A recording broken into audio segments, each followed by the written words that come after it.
दोस्तों नमस्कार। Colonel Ajay, CEO Ajay astro money guru, first global astro finance digital channel से आपसे मुखातिब होता हूं। आज शनिवार 11 जनवरी सन 2025। दोस्तों आज के एपिसोड में हम चर्चा करेंगे आम उपभोक्ता की ज़रूरत चीनी के ऊपर। खबर निकल के आ रही है कि चीनी का एमएसपी जो कि साल 2019 से 31 रुपये पे स्थिर है, उसको बढ़ाने की जद्दोजहद चल रही है।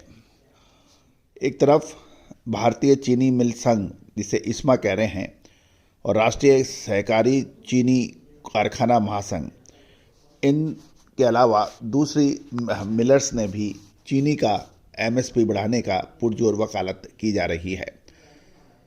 दूसरी ओर यदि चीनी के दाम बढ़ते हैं तो इसका असर सीधा उपभोक्ताओं पर पड़ेगा। जानिए पूरी रिपोर्ट विस्तार से।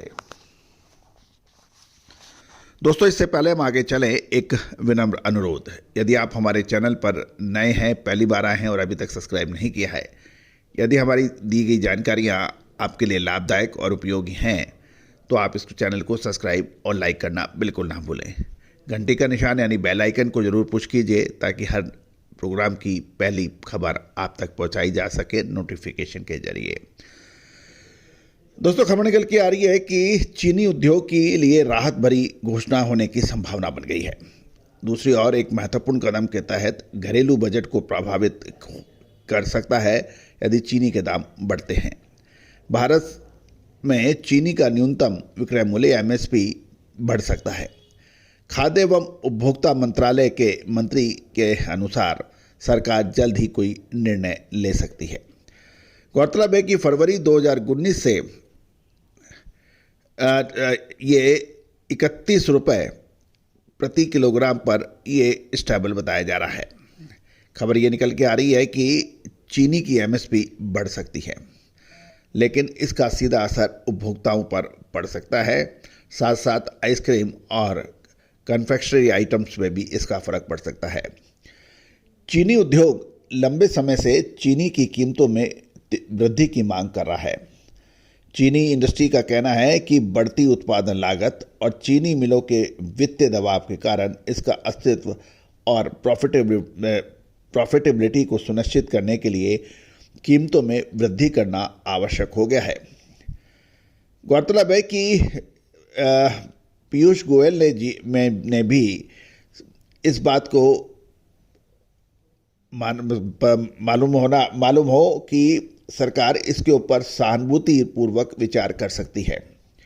भारतीय चीनी मिल संघ इस्मा और राष्ट्रीय सहकारी चीनी कारखाना महासंघ जैसे उद्योग एसोसिएशन ने सरकार से एमएसपी को बढ़ाकर 39.4 रुपये प्रति किलोग्राम और कुछ संगठनों ने तो 42 रुपये प्रति किलोग्राम करने का आग्रह किया है।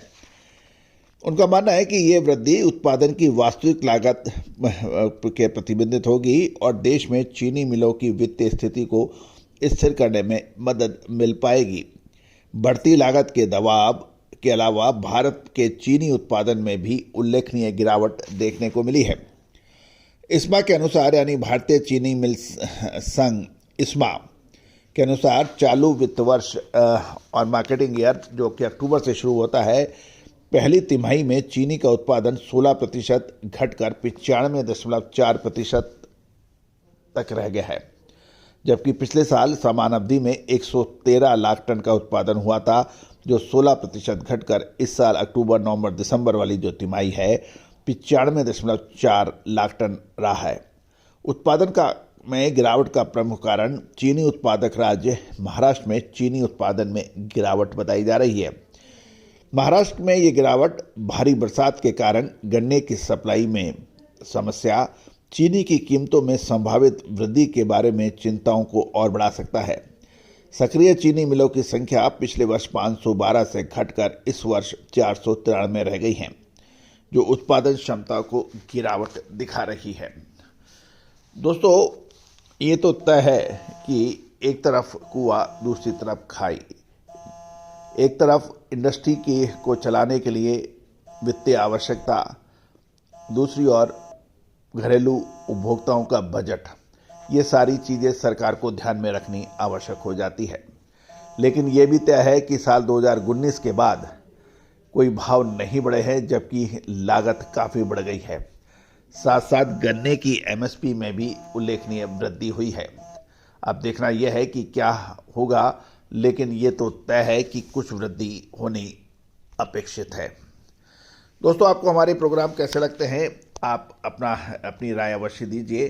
साथ साथ कमेंट बॉक्स में ज़रूर लिखिए, क्या चीनी के दाम बढ़ने चाहिए या फिर नहीं। दोस्तों, आपके कमेंट्स पूरा देश देखता है और देश का पहला अग्रणी कमोडिटी चैनल पर आपकी बात सुनी और कही जाती है। दोस्तों, हमारे सर्वे रिपोर्ट के अनुसार भी आपकी राय अहम रोल अदा करती है, तो बिल्कुल कमेंट बॉक्स में लिखना ना भूलें। साथ साथ चैनल को लाइक करना बिल्कुल ना भूलें। All the very best, good luck, happy trading.